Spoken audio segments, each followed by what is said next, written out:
அப்போஸ்தலனாகிய பவுல் 1 கொரிந்தியர் 11:1 நான் கிறிஸ்துவை பின்பற்றுகிறது போல நீங்கள் என்னை பின்பற்றுகிறவராயிருங்கள் என்று எழுதுகிறார். ஒருமுறை ஒரு போதகர் தன் சபை அங்கத்தினரை தொலைபேசியில் அழைத்த போது அவருடைய சிறு மகன் எடுத்தான். போதகர் தந்தையிடம் கொடுக்க சொன்ன பின் போதகரால் தந்தைக்கும் மகனுக்கும் இடையேயான உரையாடலை கேட்க முடிந்தது. சிறிது நேரத்தில் அந்த சிறுவன் போதகரே அப்பா இங்கே இல்லை என்கிறார் என்று கூறினான்.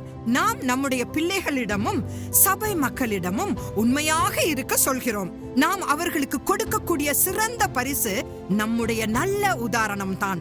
வாழ்க்கை பேச்சுடன் முடிவதில்லை, நாம் பேசியதை செயலிலும் காட்ட வேண்டும். நாம் நம் சபைக்கும் நம் குடும்பத்திற்கும் தேவ பக்திக்குரிய ஒரு முன்மாதிரியாக இருக்க வேண்டும். பிள்ளையானவன் நடக்க வேண்டிய வழியிலே அவனை நடத்து, முதிர் வயதிலும் அதை விடாதிருப்பான் என்று நீதிமொழிகள் 22:6 கூறுகிறது.